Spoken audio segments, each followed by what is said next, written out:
Moral confidence. There's other ways to boost your moral confidence, like you can do good things, or not.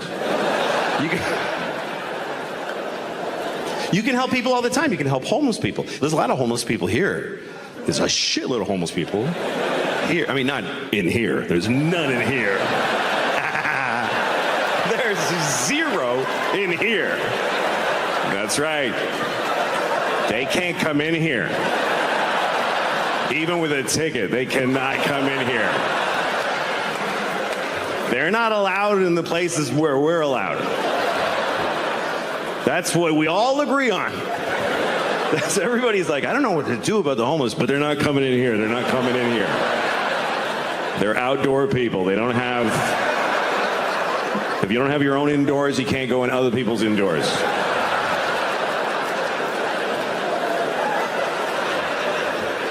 They can't go where we go. There's places where you'll never see a homeless person. Like the airport. There's no homeless people at the airport. You go to the bus station, they're on the bus beside you. But at the airport, they can't even get to it. They can't even get to it. You never seen a homeless person at the airport? You ever been at your gate and some guy's like, hey man, I'm trying to get to Tokyo, can you help me out?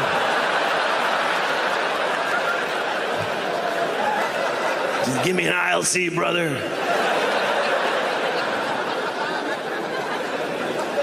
And they're all over the country, everywhere now. I've been on tour, I've seen them everywhere. I was in Phoenix, and it was during the summer, 120 degrees. And homeless people just standing at the intersection with a sign, and they're just cooking. You can't even tell what race he was before it burnt off. And he's holding a sign that says, help, I'm on fire. But you're in a white BMW, like, I can't, sorry. There's glass here. I can't help because of the glass.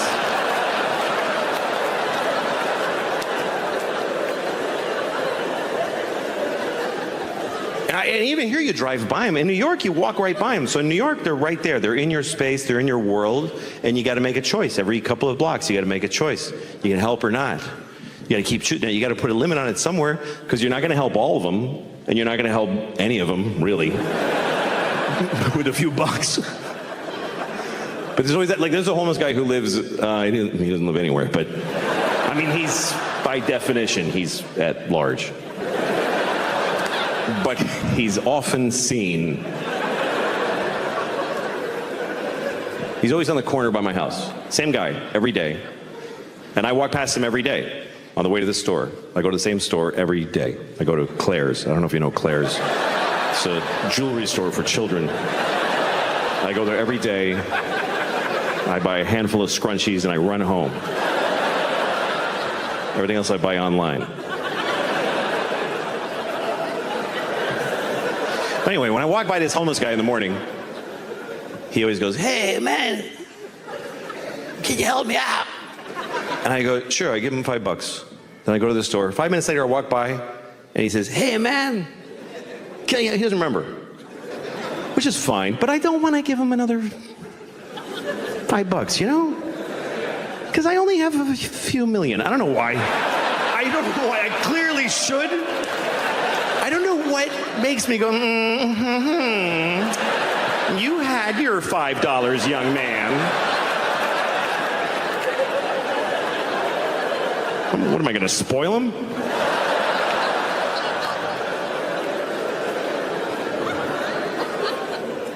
That's all you can do with your kids. Just do your best.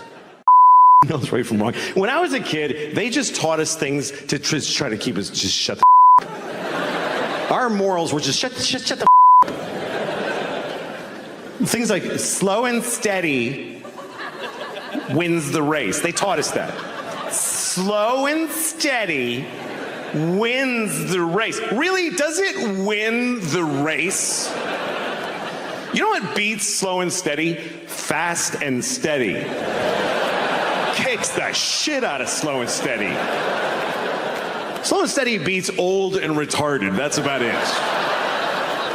Stop telling that to kids. A lot of what they teach kids is just to make them polite people, you know? Like they teach them that there's words you shouldn't use. There's bad words. Don't use the bad words. I can't teach my kids that because I do this for a living. But I didn't want my kids to be, you know, assholes. So I used to tell them, like, okay, look, there's no bad words. There's no bad words. All words are good, bad, nothing. But there's some people that get upset when you use certain words. So if you're going to use those words, look at the person first and try to guess if they're that kind of person.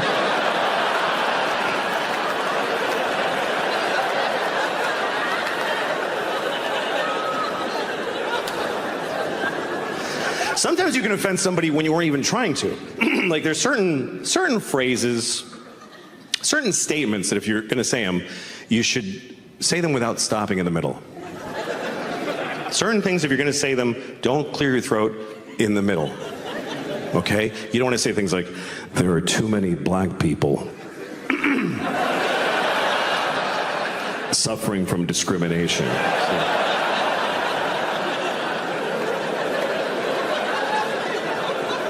We need to stop the Jews from feeling excluded.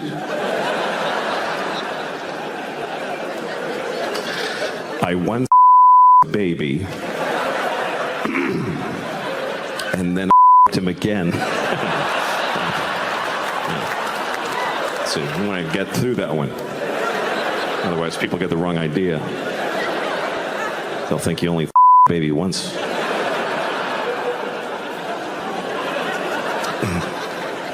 40-year-old guys are not good specimens either. We're not. Like I have a friend who has a lot of young girlfriends. He always goes and he goes a little too. They're too young, and it's not okay. You know, he brings them around, and you're like, dude, don't. Like literally, you point at her face and go, her. That's awful. Because, and she's like, it's just bad, you know. But so he was gonna there one night, and he said he wanted to go all night. Like he wanted to really last a long time. So he said, I'm going to drink a lot of milk so I can have a lot of I was like, who told you that mattered? And he goes, well, because you can come more if you drink milk. This guy actually thinks that, like, you run out of cum, but if you drink milk, your body goes like, oh, dude, that's perfect. Just send that right through. That's fine. No, you'll know the difference. Just go ahead and send it through. Run out of cum and a pinch milk is fine. It doesn't matter. Go ahead and send it right through. Spray it all over his cat's face. Whatever he was doing. What? I'll cum on my cat's face. If she's watching, she's gonna get a face full of cum. She knows that by now. She knows. It's her fault now. Come on my cat's face once, shame on me.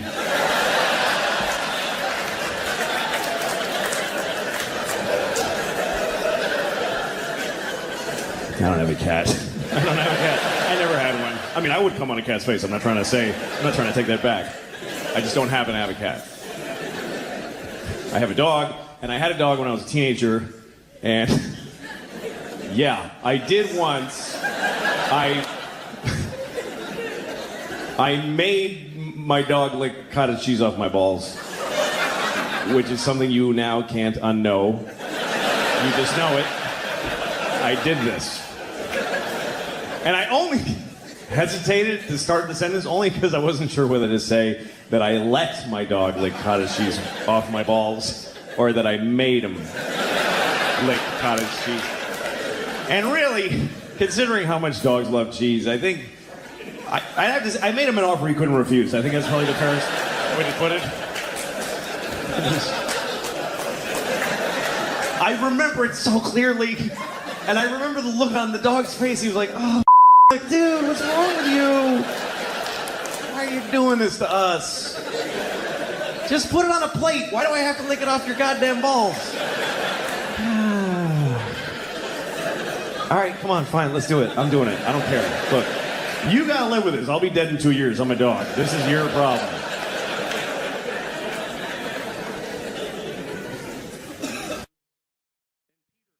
I don't care. I'm all sweaty. I don't feel good. I ate too much and masturbated too recently. You know, that kind of... You know, it's bad to, like, jerk off and run out the door because you run into somebody, oh, she knows. Like, you gotta take some time alone to get it, process the shame. And I can't stop eating. Today, I weighed myself today. I don't know why. I'm not using the information. It's not guiding my behavior. Why am I bothering to find out exactly how much of a piece of shit I am? I weighed myself, and I usually hover around 230, 240 today. 240. I weigh 240 pounds, which is not, no, it's not okay. Because there's no way, like, you know when you go to a doctor, they give you like a formula for how much your weight, like a rule of thumb. I'm pretty sure it's not your age plus 200 pounds. That doesn't seem like... Like, I was watching a boxing match today, and both guys, they weighed 110 pounds each. So, both of those guys still need a fat baby and a dead dog to make me.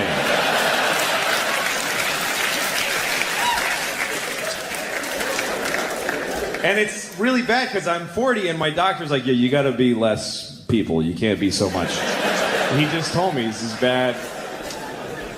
And he starts asking me about my eating habits, you know? Like there's habits, like there's a pattern. It's just chaos and awfulness. It's just desperate. He's like, how many meals and how many bowel movements a day? I'm like, I have no idea. I have no idea. It's just a blur. I'm just eating all day. I pack my body to capacity and then blow it out my asshole. That's it. Every shit is an emergency. Does that give you some idea of my eating habits?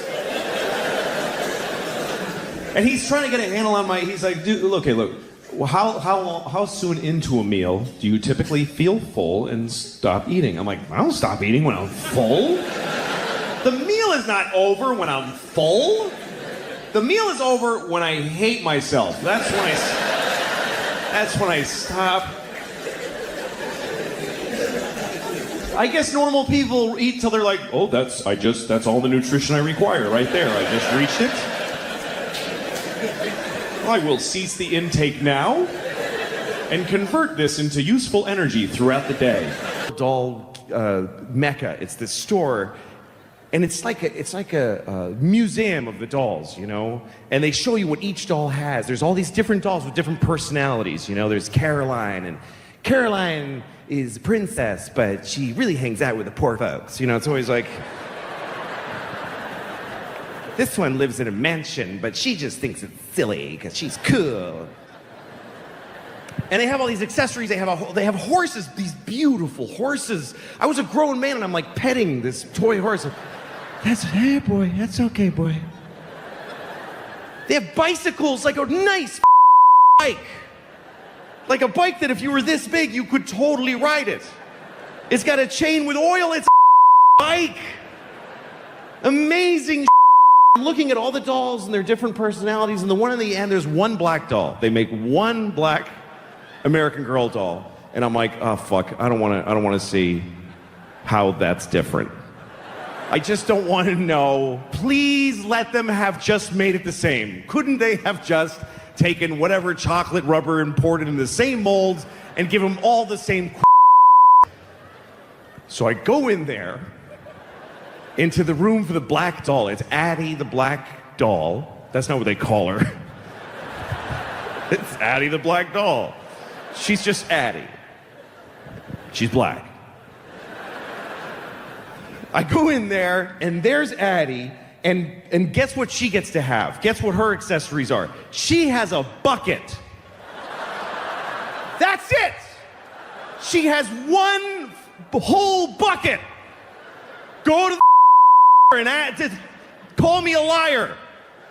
You will see a little black doll sitting on a shitty wooden bed with a ripped quilt on it, and she's just looking at a bucket. That's all she has. It's shocking. Caroline has a silver hairbrush and a sleigh. Addie gets a bucket. Who's buying this doll? Who would want to buy that doll?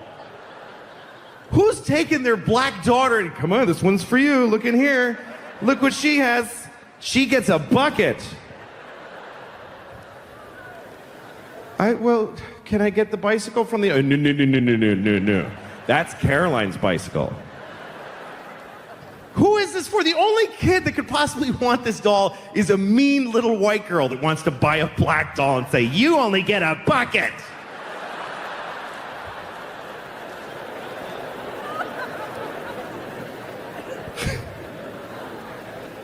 You guys were great. Thanks a lot for coming tonight. I hope you had a good time. Thank you.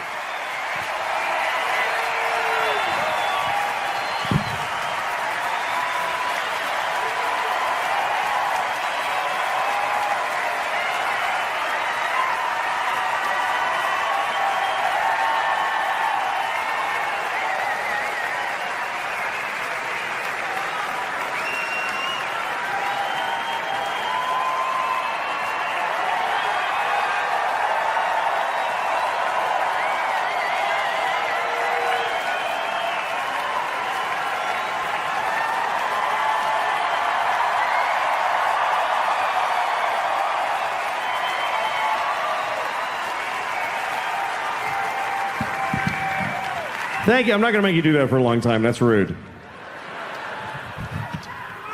I don't know how people have the balls to do that. Like, just wait, and people are like, come on! And after a while, they're like, all right, don't. Well, thank you, you guys. This was, you guys are a really great crowd. Seriously, we were wonderful. And thanks for coming. It's been an amazing thing to play this room. Bunch of times, Ollie and Fraser fought here, and Led Zeppelin played here, and so it was fun. All right, back to work. So, yeah, I don't judge my mom though, you know. She did the best she could. She raised us, you know. She didn't have a lot of money. My mom would take us shopping. She would always buy the shittiest crackers. The worst. She would buy us these saltine crackers with no salt on them. Like they were saltless saltine crackers. And you could tell they actually made them saltines and then used a credit card and scraped off the salt. And I would say to my mom, why do you buy those? They're disgusting. She said, well, then you won't eat them and they'll last longer. If I buy the good crackers, they'll be gone in 3 days. But the bad ones last for weeks. What the way is that to raise a kid? Just give them wood chips and...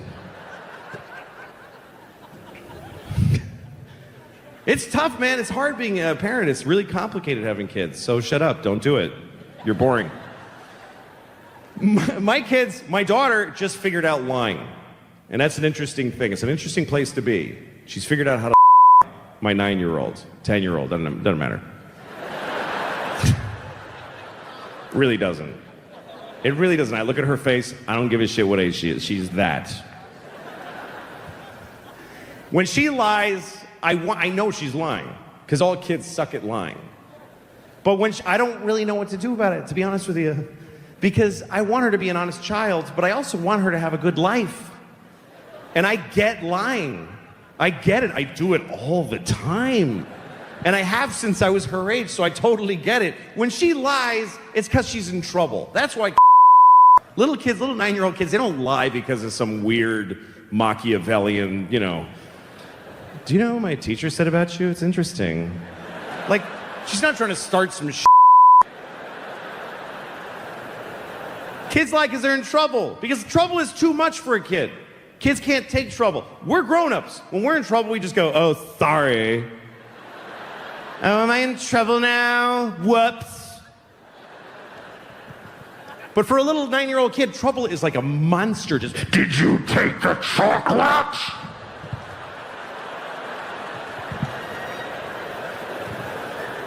Did you take it?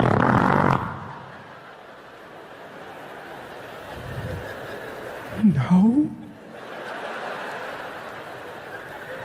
Well, all right then, have a nice day.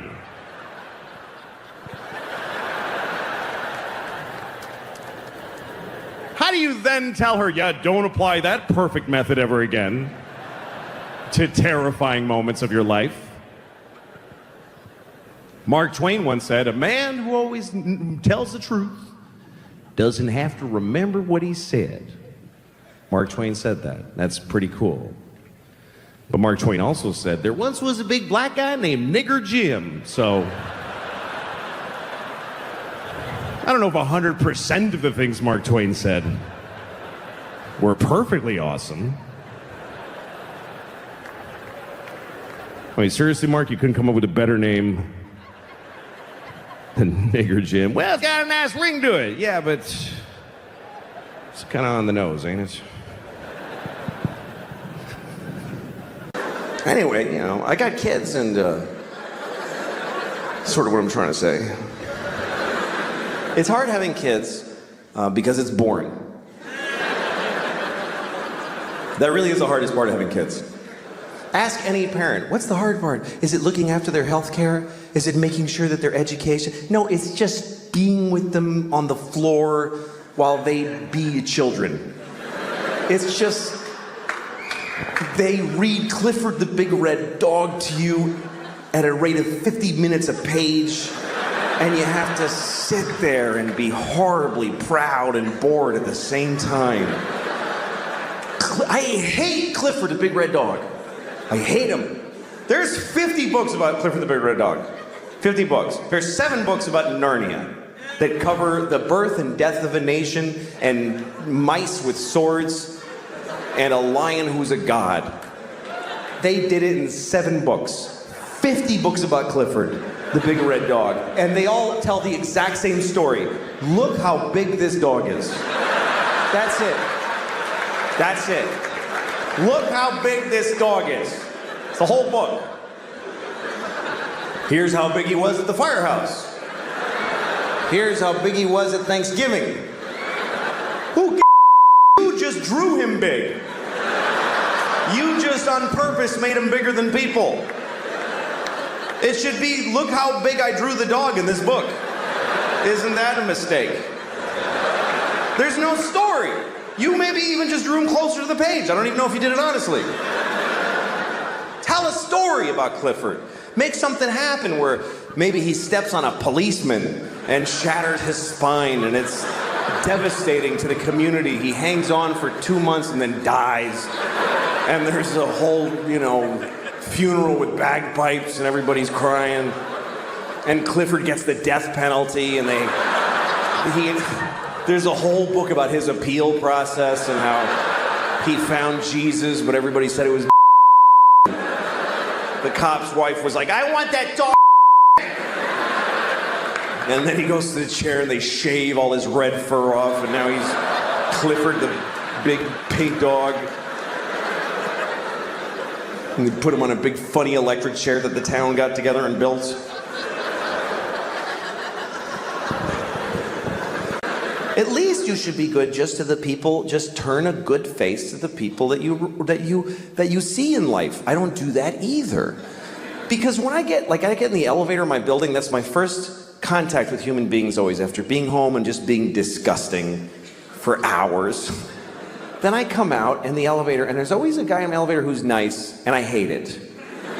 I get really upset when people say nice things to me. That's not a good impulse. I get in the elevator, and there's always this one guy who he sticks his face right in the front of my head, and he just floats it out there like a big balloon, Hey, how's it going? I get upset, I get cagey, I get this weird impulse that I want to come on his face. I don't know why that's the thing, but that's what I think about, is that I wish I could just secrete cum without the workup, like, as a defense, like a squid or a skunk. Not I mean aggressively. Hi. Jesus, man. You just came in my eye. I just want to go downstairs. I don't want to talk.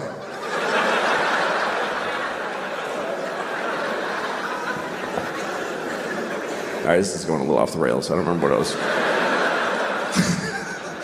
trying to say. I'd like to be a better person. I would. I'd like to be a better person. I was thinking the other day, what if there was a baby who was born, and there's been a lot of babies, there's all kinds of babies born. There's been babies with, connected at the face to a dog or whatever. There's been babies with 3 legs, with hands on them. There's been Chinese babies. That's the worst thing I ever said. I think I just finally said the worst thing I have ever said. That was totally unredeeming and horrible. And it feels good. It feels good to have found bottom. It's a comfort in knowing that I just said the worst thing I'll ever say in the rest of my life. It's good. All right.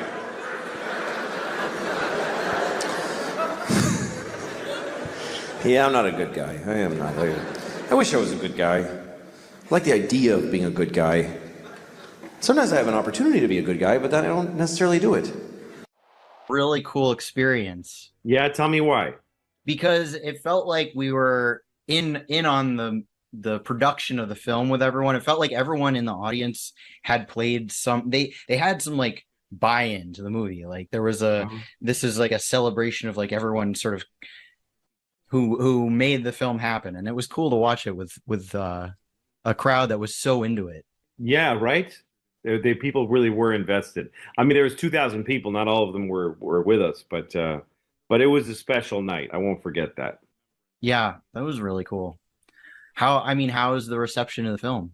Good. It's on my website, and people buy it all the day. They just keep. I don't know who they are, but somebody's always coming, and they just keep buying it. And folks really like it. A lot of people email Joe List, who's the star of the movie and wrote it with me. He's very connected on social media. I'm not. I don't have I have an Instagram account, but I'm not involved. That's why you're so zen and mellow and like chilled out. Right. That's right. Because you're not in that world anymore, right? I have nothing to do with it. I don't get involved. That's smart. It's a waste of time. It's not real life, and it's not real interaction, and it's not who people really are. No, it's not a complete version of it. I always think about how people always say everybody about social media. Like in the news, when somebody's in trouble, they say blah, blah, blah said this, and everyone is mad, right? They call it everyone. It's not everyone, and it's not even most people, and it's not even a lot of people. Right. And it's not even them. It's not even a whole person. It's a collective of fractions of people that kind of amount to a lot of halves of people. It's sort of like an outsized amount of noise for a very small group of people whose opinions are being represented. But it's also not them. It's not their whole personality. Mm-hmm. In other words, if you take something that isn't homogenous. Like here, I have this cat. It's made of I think it's quartz.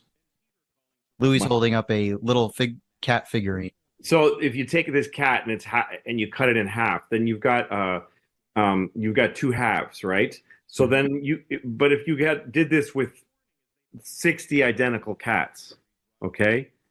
You're slaughtering 60 cats. Just to make a point. They don't have souls. They don't have souls. They're meaningless. We were put on the earth and the animals were given to us by Jesus. That's right. So you cut it in half, this cat. You cut it in half 60 cats. Cut them right down the middle, right down their abdomen. And you say, so then now I have 60 half cats. And you take all the head halves and you say you could say that amounts to 15 cats, right? But it doesn't. It amounts to 15 cat halves, just the head part. Does that make any sense to you? I think I see what you're saying. Is it's distilling a single part of the essence of a human being and mashing all those parts of the separate people to become a conglomerate of an opinion that doesn't even really stand for any single human being. Doesn't represent anyone. Anyone. Right. No one person. That's a really interesting way to put it. Because I mean, I think we think about like social media and the narratives and propaganda a lot in our work because we come from a marketing background, and we're sort of politically I don't know if you notice, we're kind of politically active people, Yeah. but and we try to sort of decipher these messages.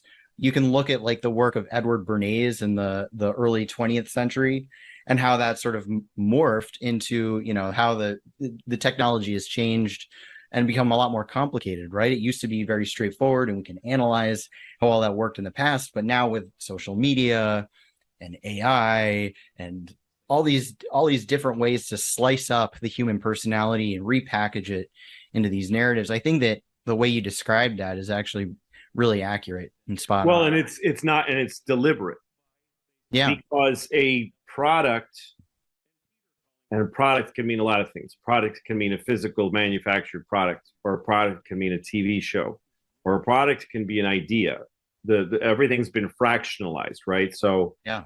but you take these pieces. Okay, if you have a product, it used to be like, here's a TV show or here's a movie, but really it's just a moment now. It's like a moment or a feeling they sell now. It's worth just as much money.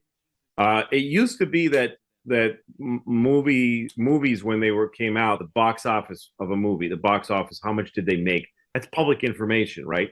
Everyone shares in the knowledge of that. They want people to know because they want to know the movie's supported, but also somehow you get this feeling we're supposed to be told what the movie made. And then there's TV ratings. There's this reporting of like, here's how much we're making. And there's also this idea of like people, there's transparency in people telling you how much they made on stuff.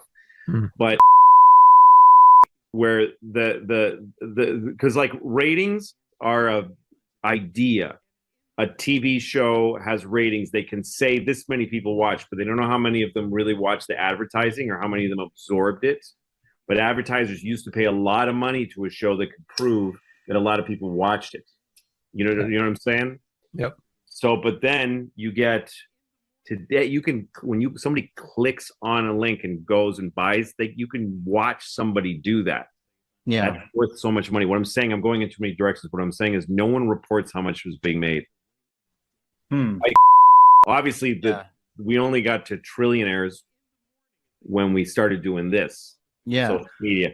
Well, So it's making so much money, but it's because it sells pieces, little pieces. It's sort of breaking it up to repackage and then to optimize. So I think maybe you might agree with this, is like the effect on art is that rather than an artist coming up with a whole piece that might have some parts that people don't like here and might make other people dislike it there, but they really like this part, they can't come up with a holistic sort of vision for their art. Everything is sort of fractured into these smaller, sort of optimized for the market kind of That's right. pieces of content that are just crap. But Yes. it's like candy. It's like that quick hit of candy. Yeah, and something to remember too is that the social media companies, they barely make any money. They barely turn a profit. And I think Twitter has never turned. I'm not sure if this is because true, they're just selling people's attention spans. They're not like.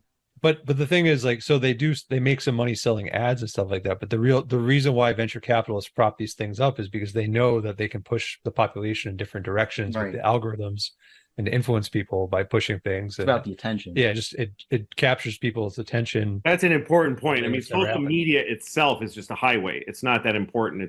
It's how it's used. And yes, that's right. These guys prop it up so that they have that marketplace. But that what you just said about what happens to artwork as it gets fractionalized in the little pieces, the corresponding thing happens to the viewer and to the person. And because a movie can't reach your whole person. A movie will put you in a state of conflict. A real movie that's a whole story will put you in conflict with parts of yourselves. That's part of why people like to watch entertainment, because they go, I don't know, man. I liked the guy when he did that, but I didn't like when he did that. And I don't know what they were trying to say to me. You know, the way people discuss things after movies, it's because, or a painting or anything. well, like the painting above your head. It's beautiful, but it makes me feel a little racist because I like it and his lips are big. But Yeah, that tension. but that's a good thing. That's a good tension. But that tension is really hard, and that reaching a whole person and having a piece of work hit them on different levels is a thing that is pales in comparison to let's just appeal to a part of them. That let's just tickle this one part, and let's tickle it in a way that it wants more. Because you can't crave great art, because it upsets you at the same time as it and exhausts you a little bit. Yeah, so it doesn't make you keep coming back. Like going to the gym, it's like hard work. It is, or it's like psychedelic drugs are never addictive, because even though they actually hit harder than cocaine or alcohol, they get you in one spot and they scratch that itch. Yeah. But mushrooms or acid completely, you go like, I can't keep doing that every day. Like, so it's like you can watch like a movie that is just a staggering piece of art, but there are times where you're like, I can't really do that right now, and I can't do it all the time. Yeah. But I can watch a Karen get mad at a park because of a parking spot, and that's making somebody an enormous amount of money. And I'll watch another one and another one and another one and another one. Well, what I'm struck by is thinking about the road for comics to get famous. And it used to be that comedians could get a TV show that was named after them, like Seinfeld or I'm just thinking about like that, or Louis, but that was a little later in the game. But I feel like there's not that universality anymore where someone can just have this like broad-based appeal anymore. Everything has to be so micro-targeted to elicit certain reactions from a certain demographic of people. Everything is segmented into subcategories and submarkets and appealing to very micro interest. Yes, and comedians actually it goes beyond that for comedians, because they're encouraged now. I was just talking to a friend of mine who's a really good Joe List. It's a very good comedian, and he really focuses on the show is a broad thing. Like, what's my new hour like? What are my bits like? What am I talking about on stage? And how good are these bits? I'm going to work really hard to make them good.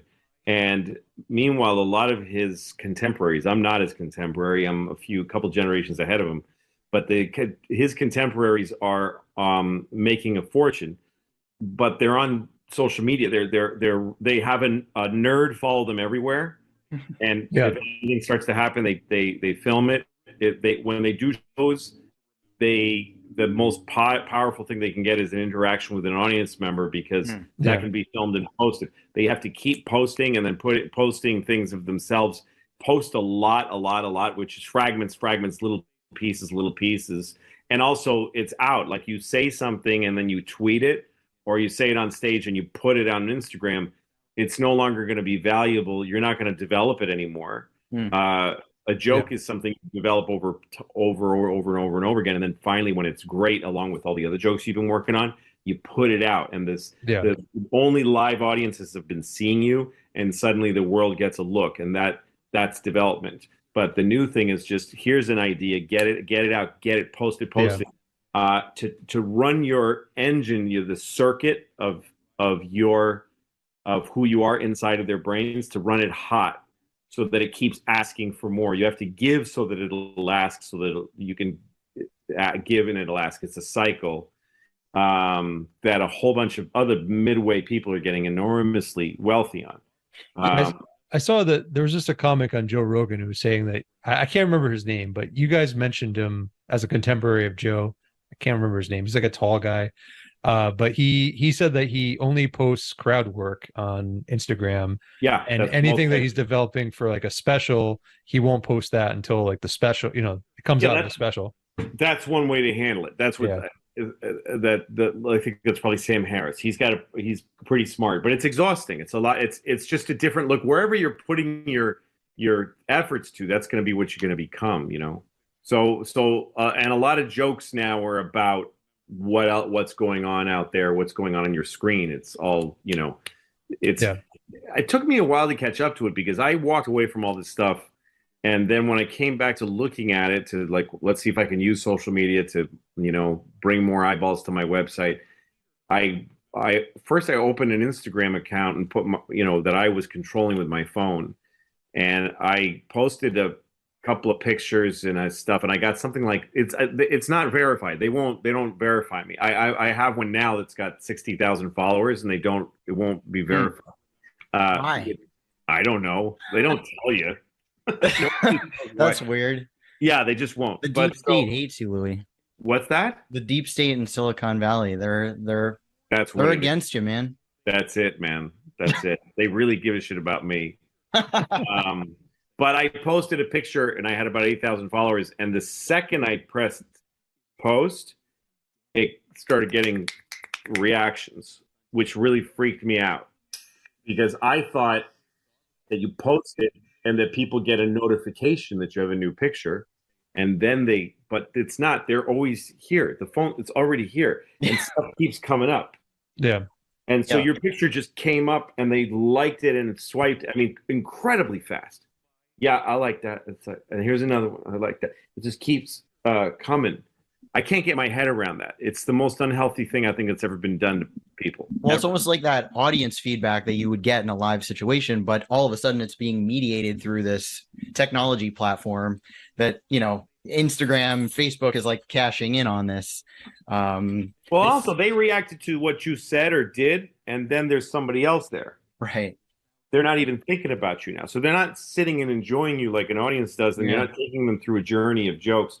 There's a you joke, then there's a product that just became it. There's the new Ford Bronco. There's the I can relate to this feeling a lot because I've made a few documentaries for YouTube, and I put so much work into like making them worth people's time to sit there and watch like an hour-long video, but you don't get rewarded for that anymore. It's like the short TikTok kind of world that we're in now, where everything has to be this bite-sized, instant injection, and doing these sort of more artistic sort of a thesis, a piece, a whole piece that requires people's like investment with their mind and their time.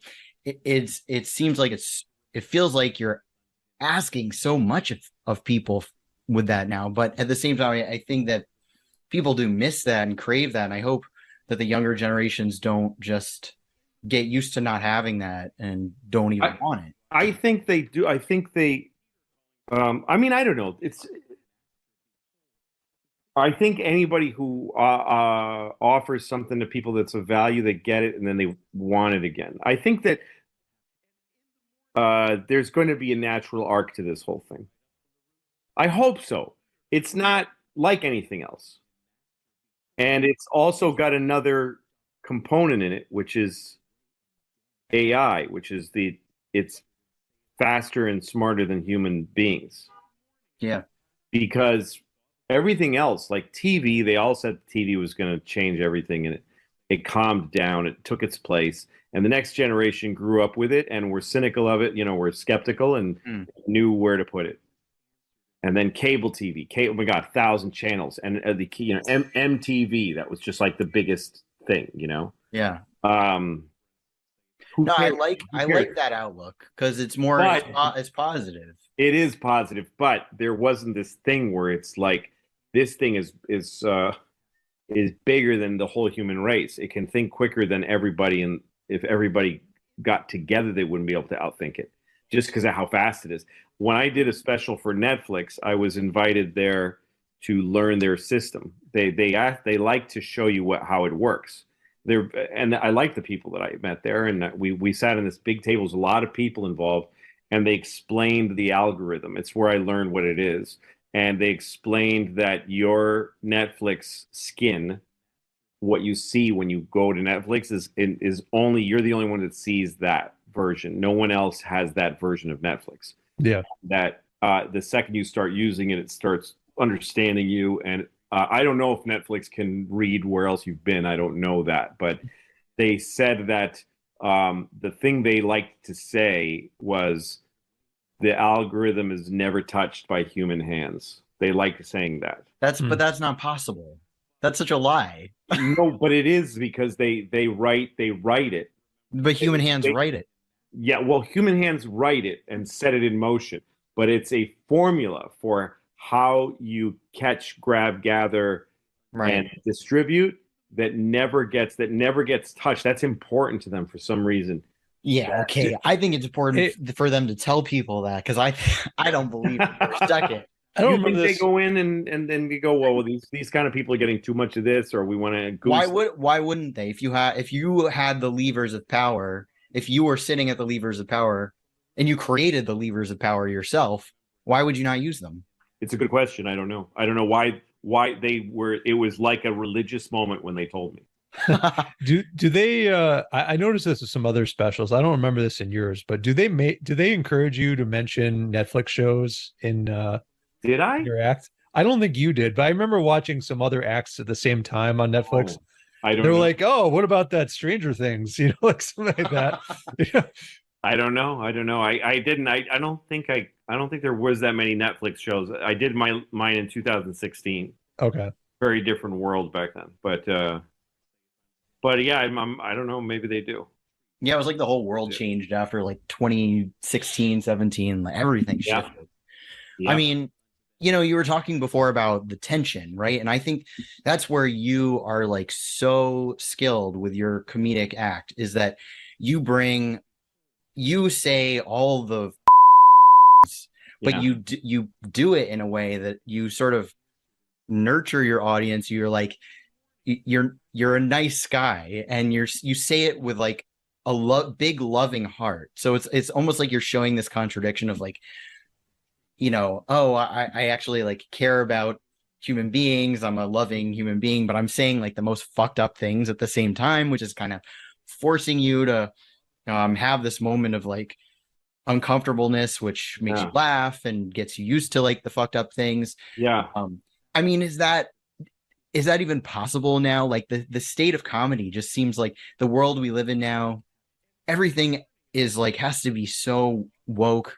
Everything has to be so like, oh, you can't say this. It's going to offend X, Y, or Z, when comedy is all about offending people. So how does comedy even exist? Well, I think you're using the word everything, and it just isn't true. It's a perception that we can't let go of. You're right. Even people like you who are like, I don't want to be part of this anymore, still think of it as everything. You're right. No, you're right. It's a hard knot that's of rubber bands, thousands and thousands of them. That's really hard to. It has a gravitational pull, and there's guys, like I remember when there started to be alternate voices to orthodoxy, and I think anybody who thinks that I'm a better person than you, and I know how to be a better person, I know right from wrong, is crazy. That's a crazy person and a dangerous person. An honest human state is confusion and unsureness about your own morality and trying to figure it out, and not really knowing what's going on with other people. So whenever anybody starts talking like that, it's just not going to go well, whether it's from a religion or nationalism or this new thing. It's just another new one. It's not that different.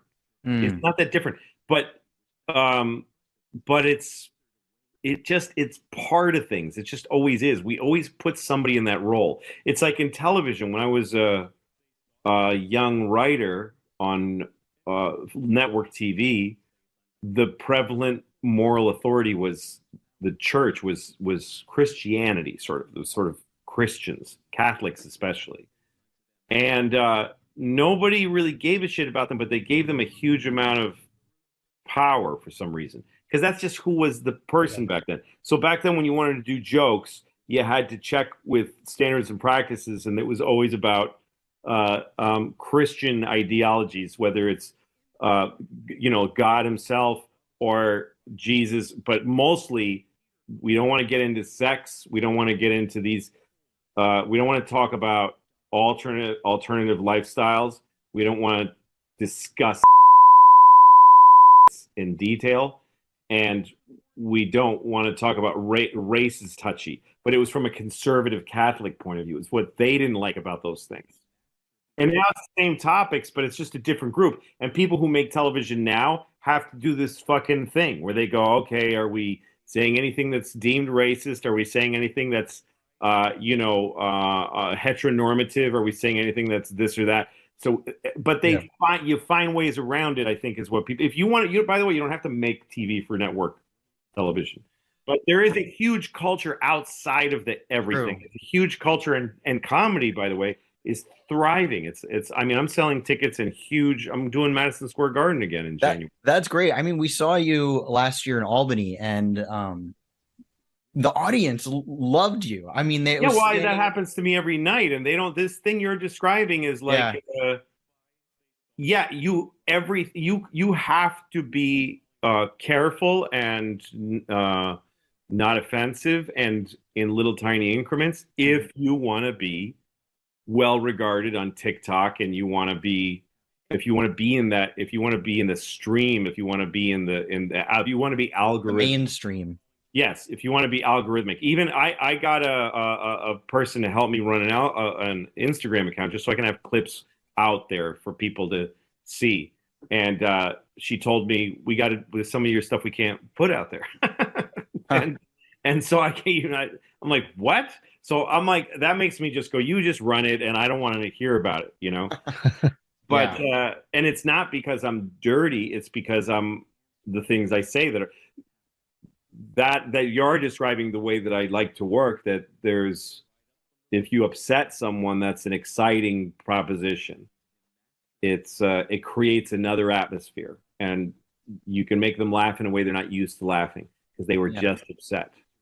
Well, I mean, but for a while you were the mainstream. You were very mainstream. Yeah, I was. The public loved you, and you had like a Carlin-esque quality where you were coming up. And I think, I mean, I've pontificated about this, and the liberal the fake reality world gets very mad when I pontificate about this, because I think that you kind of tapped into sort of a populist working class sentiment that which Carlin did too, and I think that is sort of like threatening to that mainstream separate reality where they have to kind of keep things in a very like tightly controlled situation. So yes.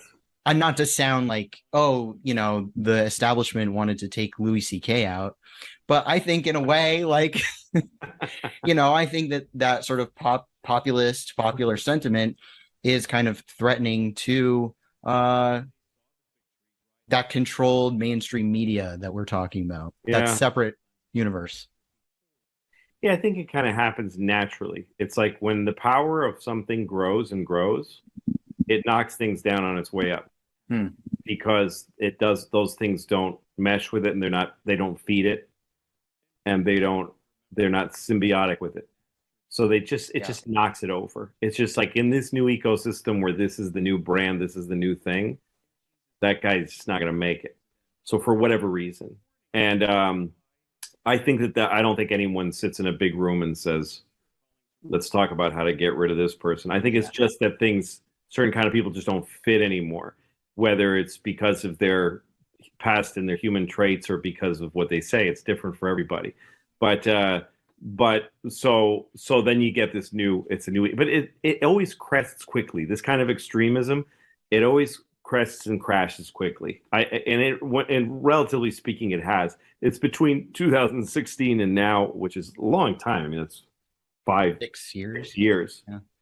It feels long to us, but it feels longer to you than to me. I'm about twice your age, I guess. You're in the 30s, you guys?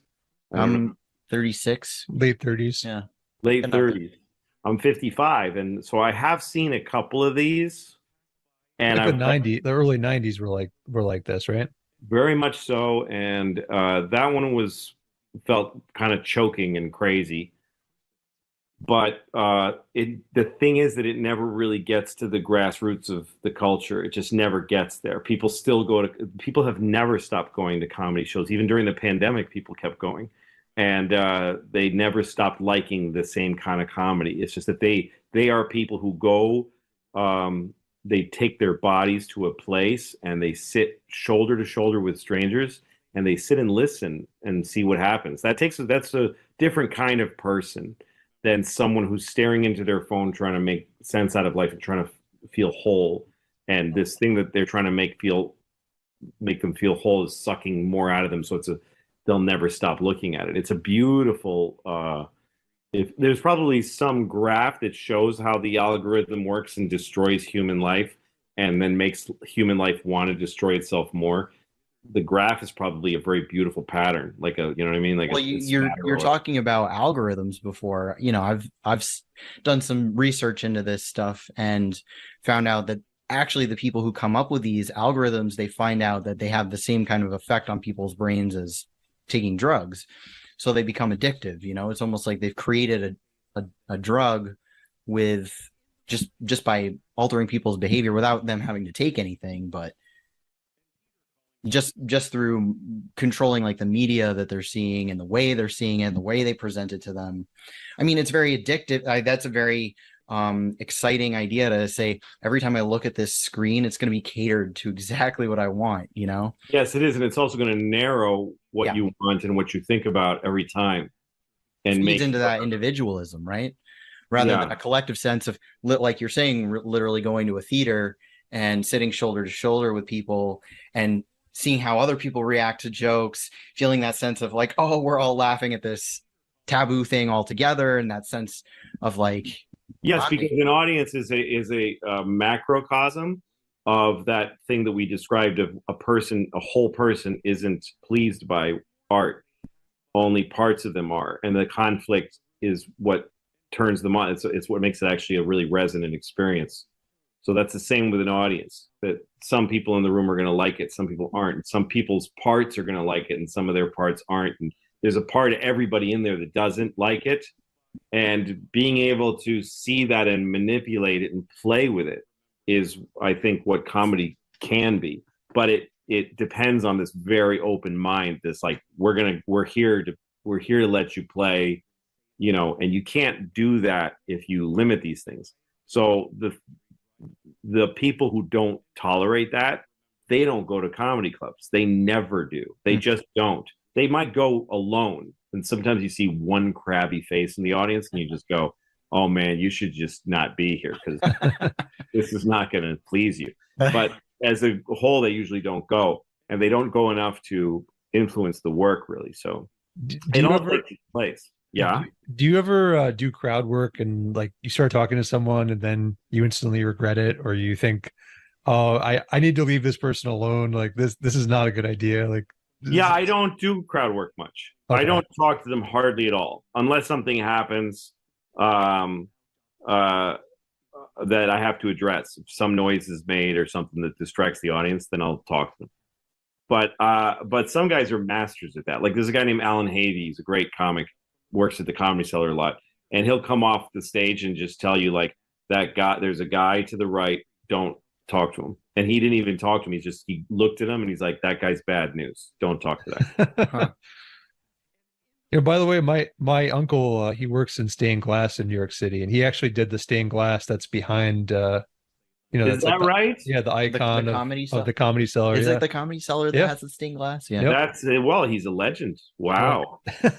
That's a great piece of work. Yeah.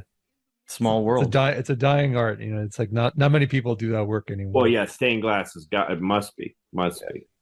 But you know, there's people. It's like all the people with twisty mustaches that get into vinyl, and you know, there's always somebody who comes back around.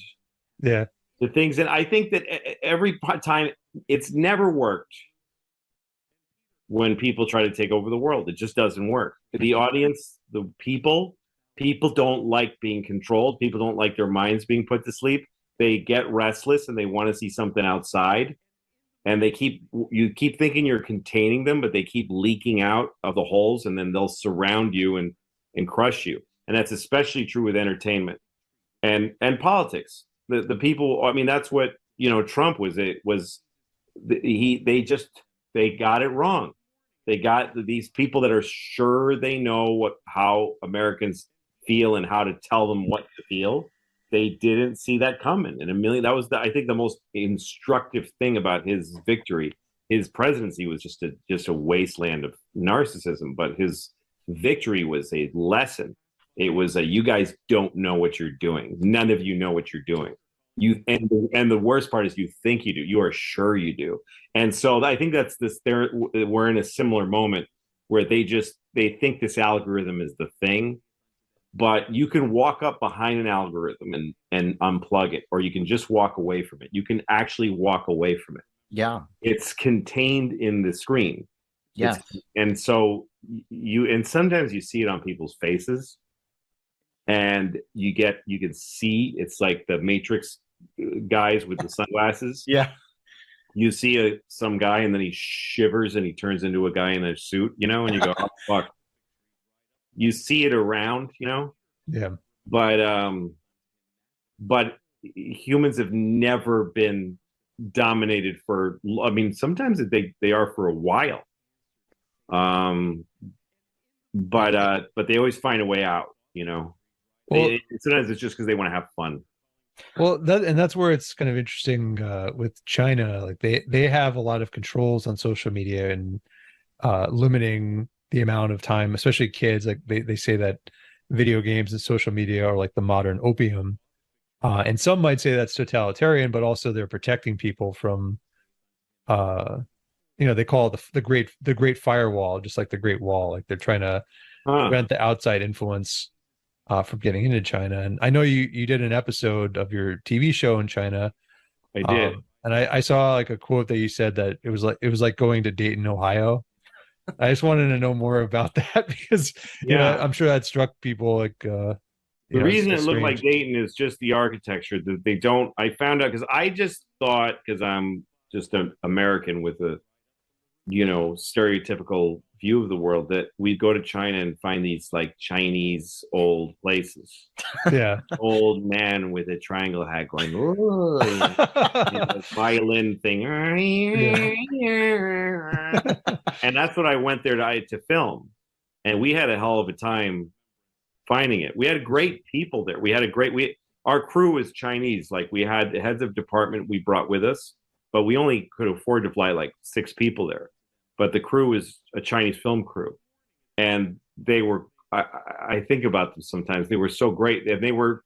When you go to another country, you go like, "Oh, this guy's just like this guy." Like they had counterparts in my memory of American crews. Yeah, the Chinese. Well, version. I mean, they have a very Chinese robust entertainment industry there. So they have what? I mean, they have a very robust entertainment industry. Oh, huge! Yeah, they do great with their movies. Yeah, and so. But none of us could touch each other's language. They didn't speak. No one spoke English, and we didn't speak any Chinese. But we knew 10 millimeter. We knew jib. We knew, get a sandbag. All those words are in English. But so when we got to China, they told us they do not value old construction here. It's just not an idea there that a pre-war, historic preservation. That's really fucking interesting, because I was just thinking about that today, because in Kingston in the Hudson Valley, all these rich people that are moving up from New York City, they love that kind of antique shit. They love that stuff. Yes, they do. They love it. And in China, they don't give it. It doesn't register as interesting to them. Yeah. So they found me one section of Beijing that was kind of a slum that had kind of old slopey, roofs. But they didn't. Mostly, it just looks like just a really dreary modern place. I mean, for walking through the city, the enormous crowds of bicyclists. Like the streets are so. The main thing about Beijing is that you can't breathe. The smog. You can't see across the street because of smog. Mm-hmm. It was, and you immediately start feeling it, and. It's just horrible. Was it like LA used to be, or much worse? I've never seen. I mean, I used to live in Mexico City when I was a kid. Mexico City was like that in the 70s, but this was worse than I remember that anyway. It was just you can't see the tops of buildings, and it's just a haze of gray smoke, and because it's just such a huge population, and they're all going places. It's a very busy place.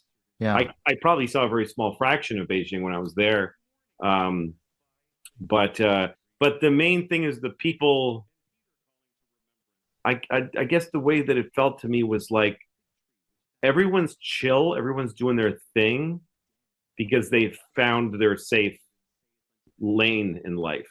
But if you around, like I did a show, they asked me to do a stand-up show, and there was an expatriate American comedian who was doing stand-up shows there. So he had me come on, and he didn't say anything to me before the show, and I just did my show.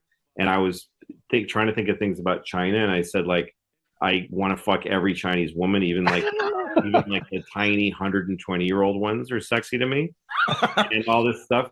And after the show, he said, "You can't say stuff like that here." And I said, "Look, I won't. I'm not doing another show, so why do we even talk about this? You You didn't tell me." And he was really scared, and he said, "I need you to sign a letter that says you didn't mean anything you said, that you just take it all back." Wow. And I said, "I can't do that because I can't let a document like that exist in the world because it's not true." And he said, "If you don't, I might disappear." He used that phrase. It's a phrase that they say there a lot. But to be Like fair, meaning you would disappear? he would disappear. And I don't know what happened to him. I never saw him again, but so I don't know if he disappeared. But He actually did it. Let's follow up. Let's follow up on that. Yeah, he disappeared from my life. But to be fair, also he was an American expat, and I don't know if he has a heightened fear of that. The feeling you get is around there, and nobody's telling you not to. There's no police on the street. It's a totalitarian state with no visible authority because it's been there for so long. One guy, expat, again, I was talking to there, I said, "So is this a communist country?" And he said, "No, no, not at all. It's a great place for business. That's over." And I said, "So it's just a totalitarian state?"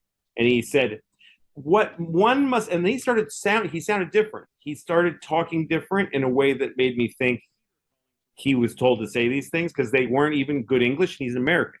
He was like, "One must always think that after all, the population is so large that a different system must be in place for the good of the people to control and to keep them in a place of harmony. After all, it's so many people." And I was like, this is weird. This guy sounds different. It's like a mix of Confucianism and Marxist-Leninism, where it's it's something that actually, like, Americans have a hard time understanding that, because they call it socialism with Chinese characteristics. So it's something that almost doesn't, like, it gets lost in translation almost, and that kind of makes sense that he couldn't even describe it. That's a good observation. I think that may be true. There's another guy, again, have to report, an American expat, said that and these guys are all married to Chinese women and live with their mothers-in-law and all their families. These are all guys three guys I met who had made that big choice and are living there. The third one told me that where he lived, there was a school that fell, elementary school, because it was made of shit bricks. And all the kids, there was one day where it's like, the kids are dead. They're all dead. And then the next day, people just stopped talking about it. Wow. It just became a non-story, and everyone fell in line by just changing the subject. Again, 3 expat Americans told me these kinds of stories. I didn't speak to anyone Chinese about, like, how is your life? Because I didn't meet that many for long. I was only there for 2.5 days.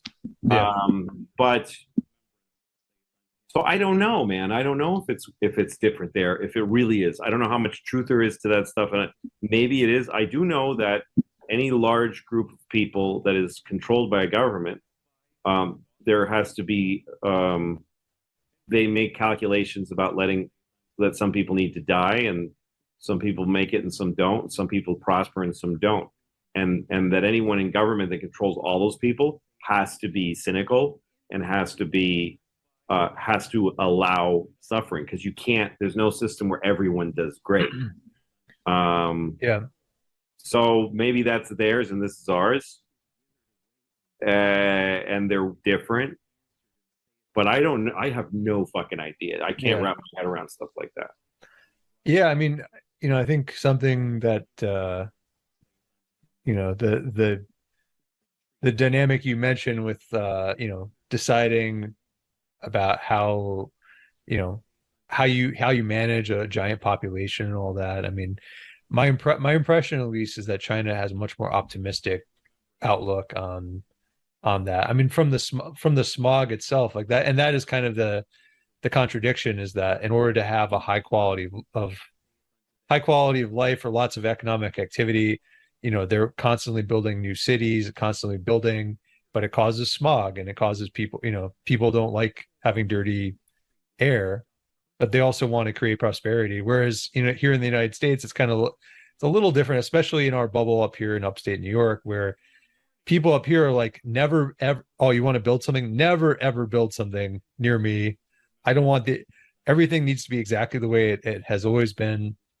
And like everyone up here, I mean, there's been such a dramatic change in the last 10 years in upstate New York, where all the economic activity is not based on anything in the physical world. It's all, everyone up here has an email job or like makes their money in New York City and just comes up. I don't mean to single you out or anything, but that's just how it is. Like there's no factories here anymore. There's nothing that creates smog or anything, because the economy is completely decoupled from all you city the people real, are the real ruining it world. are ruining Yeah, the place. I know. Well, this is It's why, nice though. I'm not gonna lie. No, you don't have to be nice. Yeah. It's okay. where does it all go though? Because these jobs that become abstract, that become which by the way, nothing doesn't have a cost. We know that there's data farms just belching,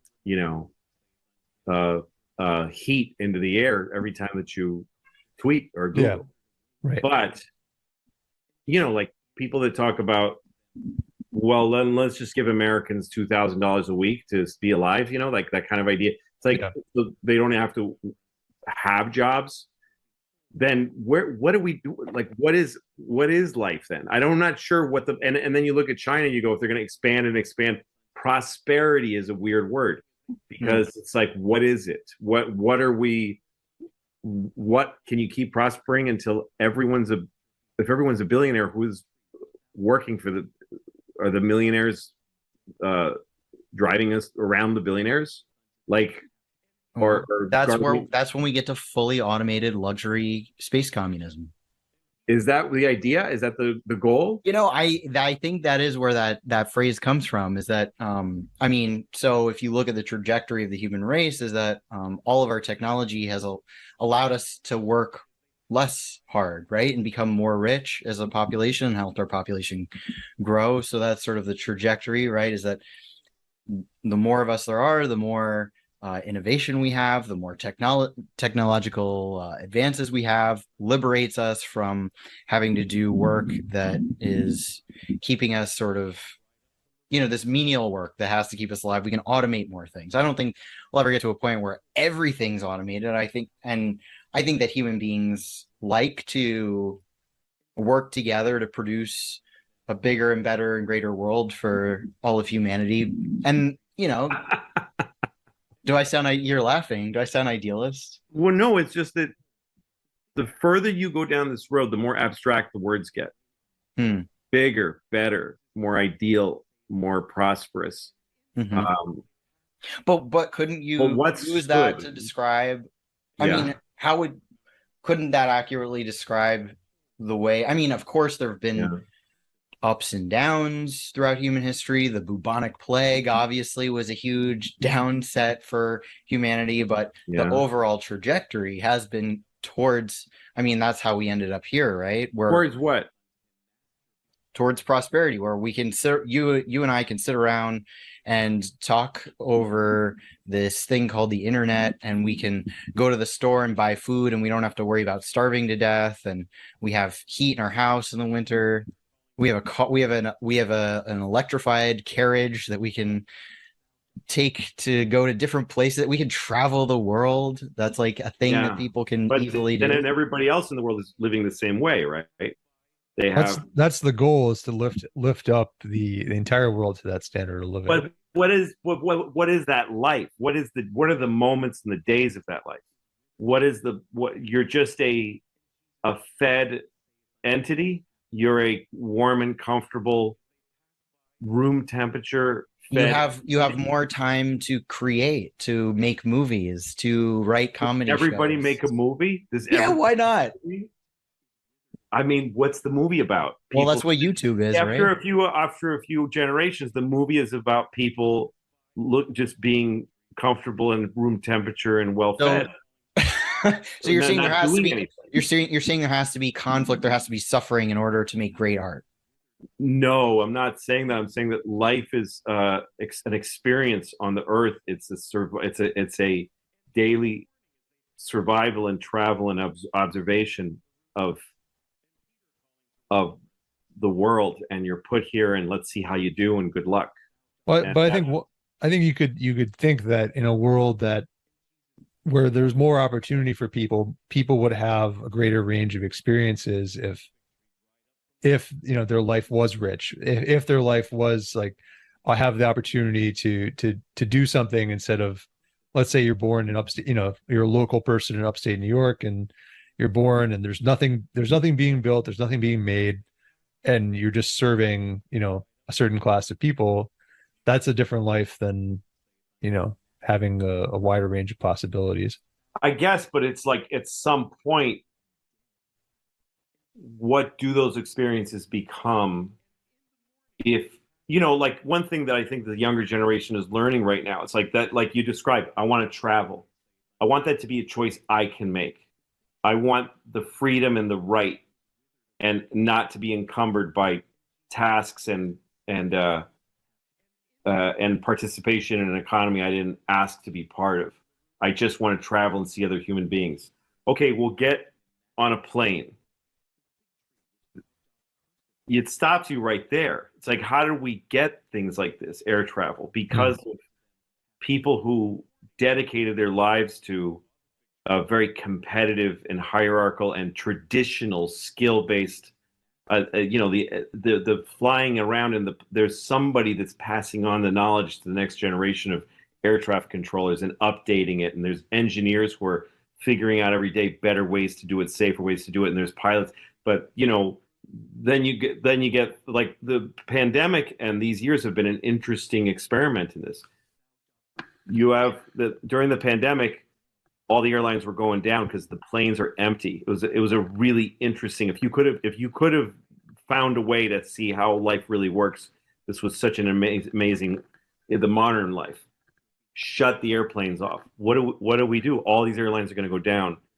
A huge hole, crater in the economy, and the ability to travel when the pandemic is over. So they found any pilot who's close to retirement age, which are the best pilots, and they force them into early retirement or incentivize them. Look, we'll triple your pension if you leave now, because we know that that's less than just paying you to sit there, and a salary that was just every day. The American Airlines chief is writing a check to the employments, to the employees, that's like going to nothing. It's just money going out. So they got all their pilots to retire and gave them enough to make it worth for them not to fly anymore.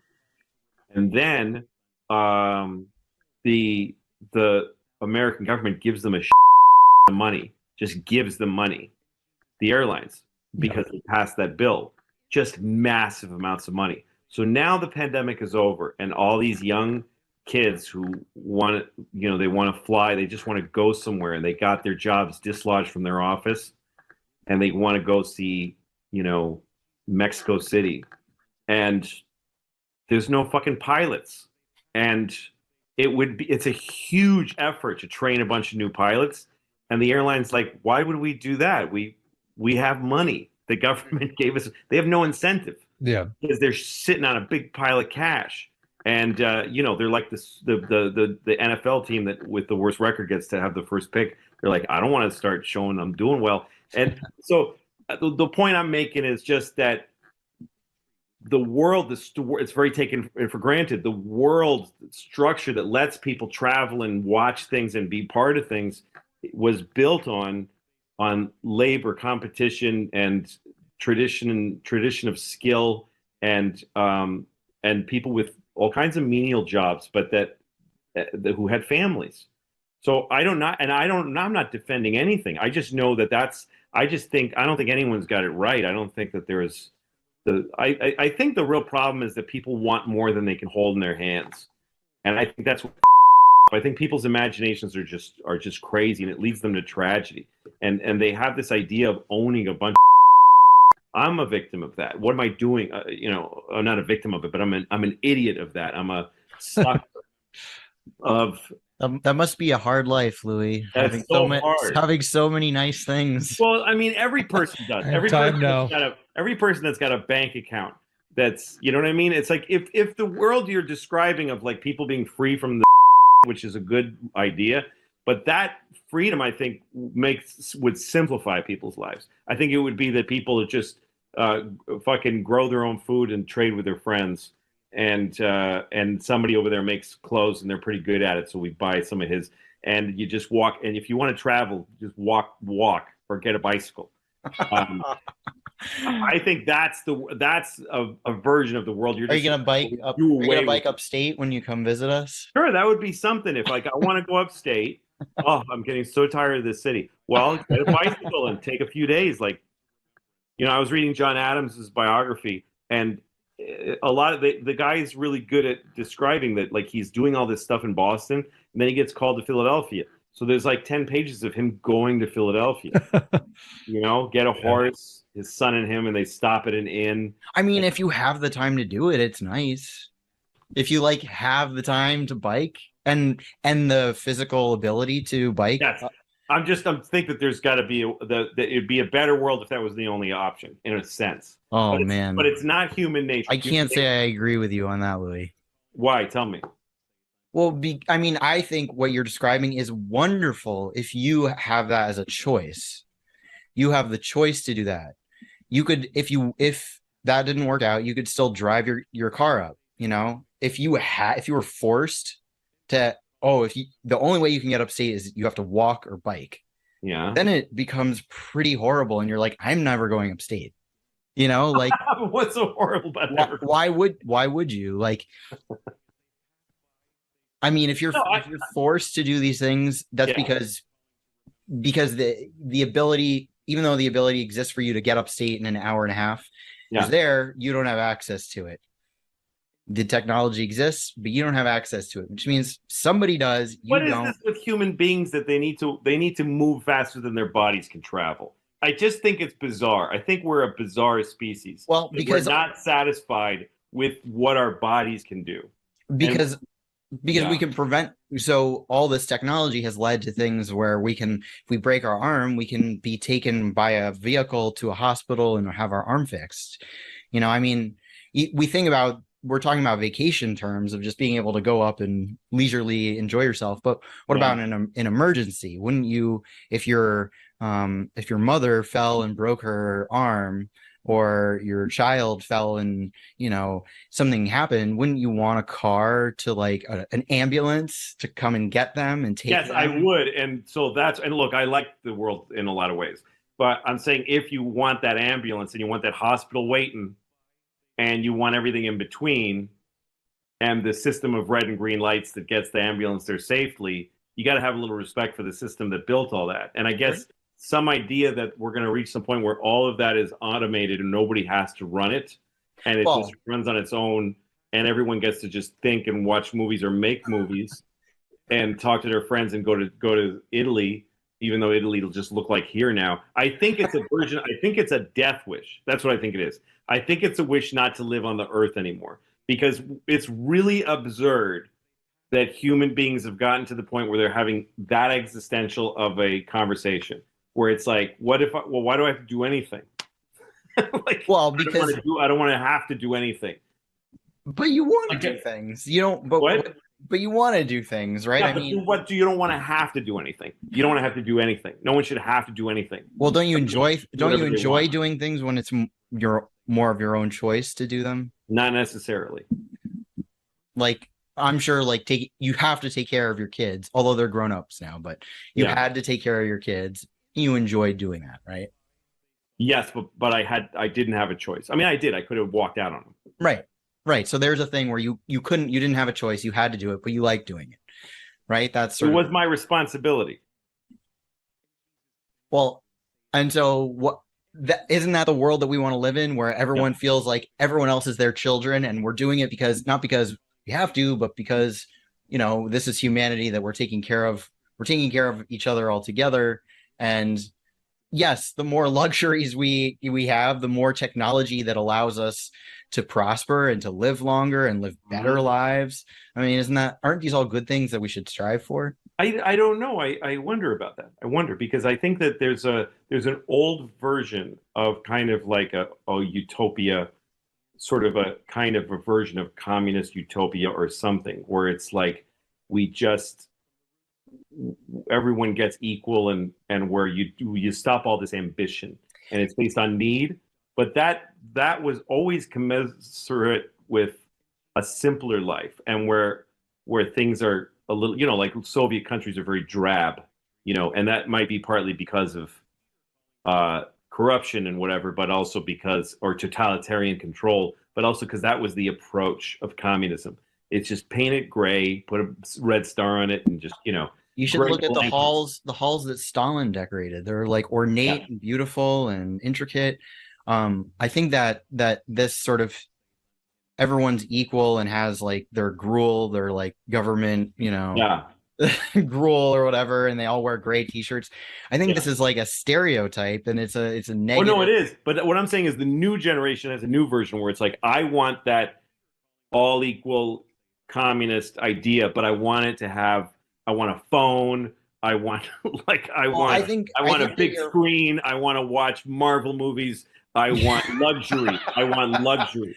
Well, no, you're all have you're luxury. describing you're like actually you're exactly right about that, and that's what this new generation thinks of when they think of communism. Yeah, we all get a nice and that is bullshit. Fuck everyone. No, okay.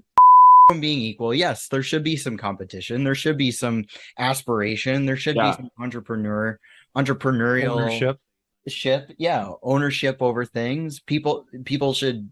There should be an incentive for people to work hard and get rewarded for that.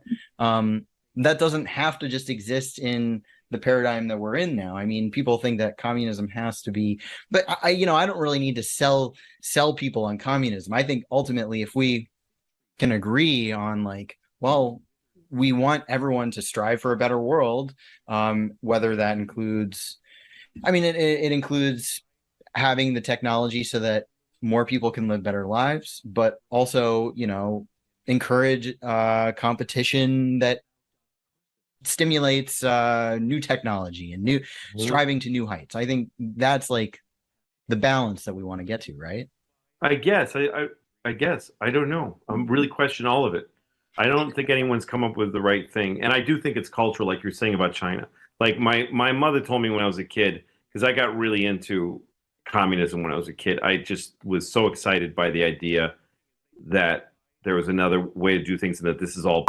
And I remember I met a guy, I was in junior high school at the time, and I started skipping school a lot, and I would go take the T, that was the metro in Boston, the subway system, into town.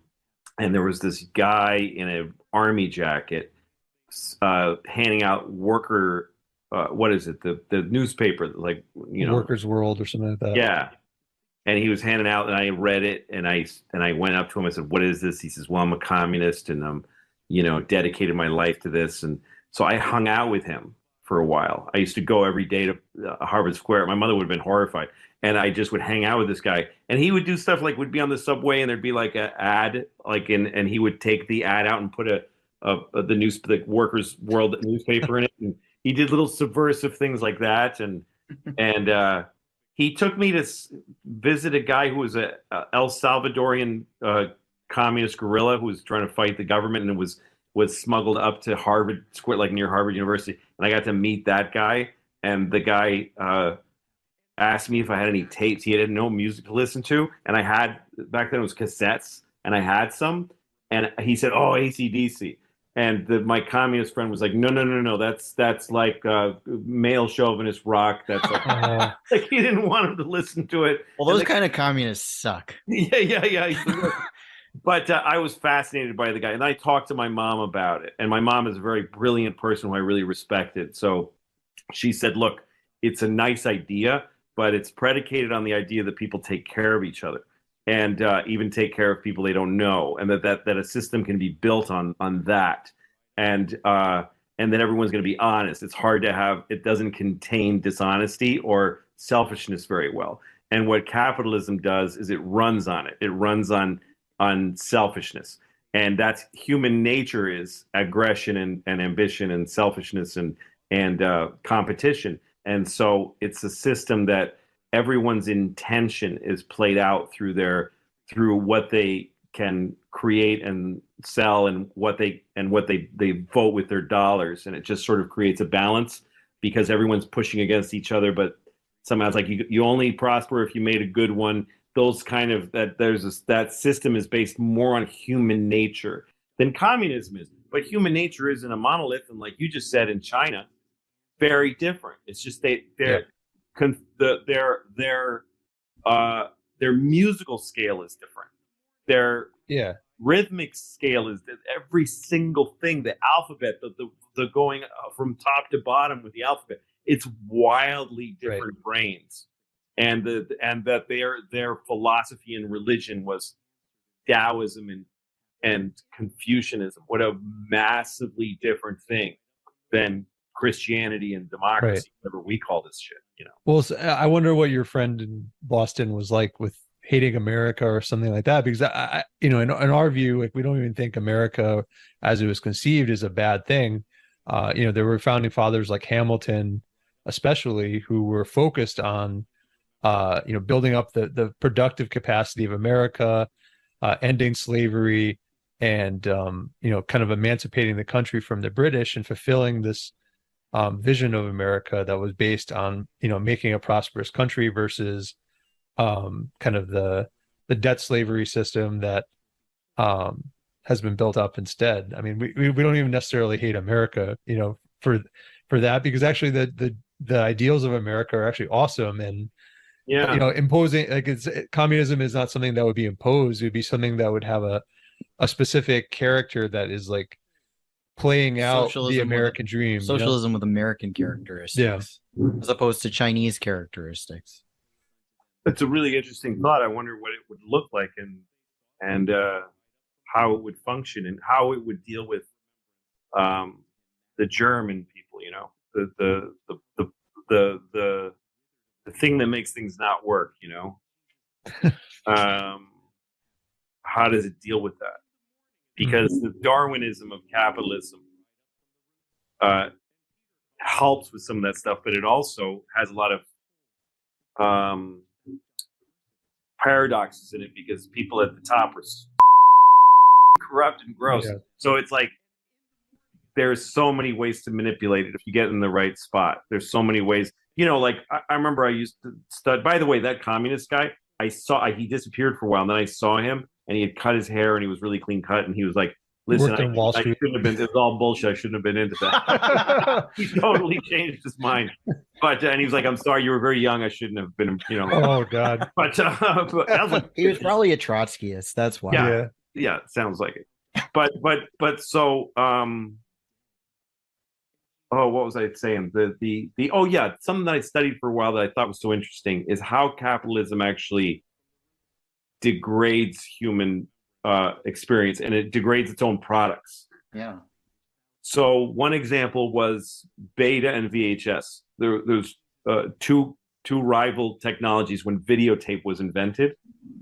How you encode the data on the videotape, there was two rival ways, Beta and VHS. And Beta is just far better. It's just, they still use Beta tapes in some places. Like Beta was the professional standard, but VHS they knew they were second best. And so they just finagled and got to the right senators and different, got the right plant built. They just did all the, and they just fought and VHS became the one that everyone took home, and it looks like dog. Yeah. But they just won because they knew they weren't as good, so they just did the bullshit tactics to beat. Beta just was like, this one's better. And this goes all throughout American history. Tesla and Edison. You know, that Edison's machines just weren't. Tesla was a genius, and his were more intuitive and more natural. And Edison's were a little bit stupid, so he would just sue the out of Tesla, who wasn't a fighter. He was an artist. So Edison won. Same with Microsoft and Mac. Microsoft Windows was such a stupid, the skin put on top of the DOS environment. It used to be you bought a Microsoft machine and you typed commands and it would MS DOS. And then what's his name Steve Jobs made an environment user interface that you could be in. So Microsoft made this Windows environment that was just a very bad copy that had huge limits, but they knew they just didn't have what Jobs had, so they just got bundled with machines and just went, Well, Apple copied some printer company. I forget, some major printer company had a very similar operating system in the early 80s, and then Apple ripped it off. But I can't remember. I don't even remember the printing company, because that's why. Right, they got killed by that. So that's what happens. We've always been, as consumers, given the second best. Even record players, there was two kinds of grooves. There was the grooves that go up and down, and there's grooves that go side to side. It looks like a zigzag. And the zigzag is far better because the gravity is taken out of the equation, and the never gets worn out. But up and down won, because that's who got the patents. That's who got, that's who won those battles. It's almost like we're not even in the idea of capitalism that we have, where it's like, the greatest idea wins. That isn't even how it really works out in the end. That's not the case anymore. Yeah, it doesn't work that way. Not anymore, because the functioning of capitalism, the meta of capitalism, the framework of it, those guys got so good that became what drove them. Like I used to love donuts when I was a kid, more than anything. And I grew up in New England, which is a donut place because it's cold.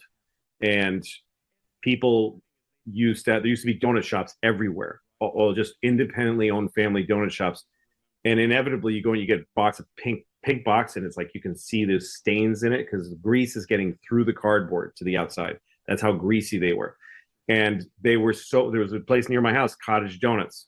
And my mom would sometimes give me a $5 bill and say, get a dozen donuts. And I was so happy. Such good donuts, baked every morning fresh. And their recipes would be refined by the competition of taste that New Englanders know donuts. And if you don't make them incredibly good, you'll just go fucking down. You just won't make it. So these families looked after their recipes and refined them, and only the best survived, right? Yeah. That was donuts up until 1980 about. And then Dunkin' Donuts came along. Yep. And they followed the example of McDonald's of like, let's mass produce. But they couldn't fool New England donut eaters because they have a high bar, right? So they figured out a recipe, but then the advertising, there was this guy with a brush mustache, and it's a phrase that's still in American usage. Time to make the donuts. You've heard people say that? Yeah. So the point of that commercial was that it was 4 a.m. and he's just woke up and he says, time to make the donuts. Yeah. And it was a subtle thing that they're selling the misery of their employee to tell you, you're going to get fresh donuts. We're not making some bullshit McDonald's donuts. We're making them the way you're used to. And they were so good. I started eating Dunkin' Donuts. They were so good because they made them fresh every morning, starting at 4. You can't make them otherwise. You have to get up at 4 to make donuts for people that are going to buy them on their way to work.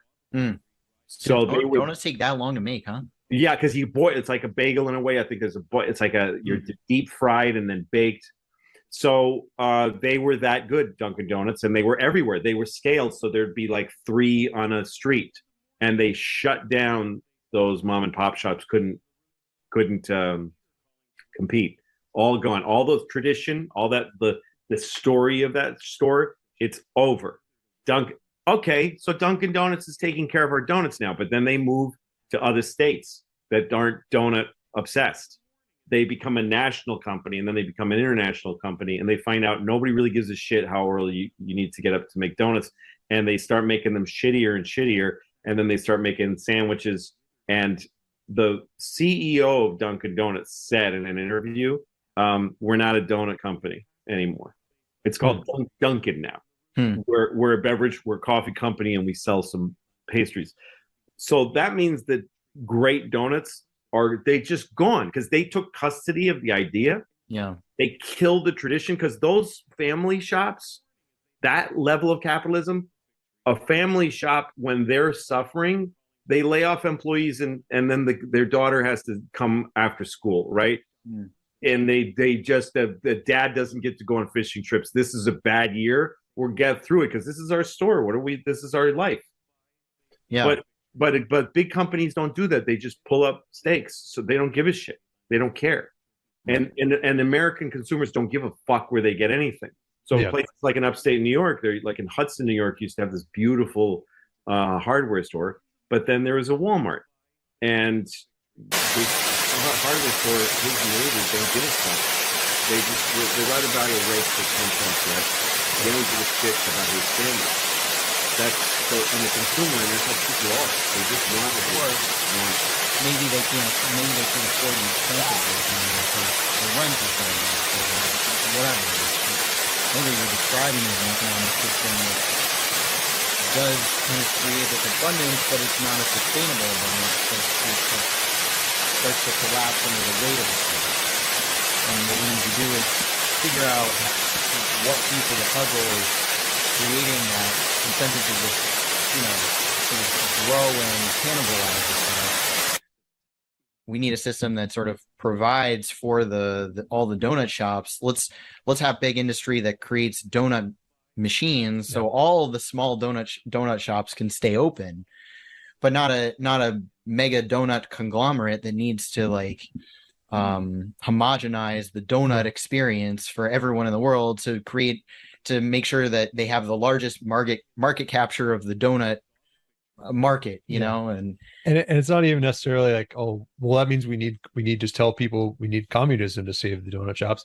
It's simply like the American system that Hamilton proposed, where we have a national bank, and instead of enabling giant corporations to take over our communities, a public bank, a mom and pop shop can go to a public bank and get a fair deal to stay in business. Yes, they can, but they will. Then they will go, like they go to Shark Tank, right? You ever watch Shark Tank? Yeah. Oh, we love that show. I love it.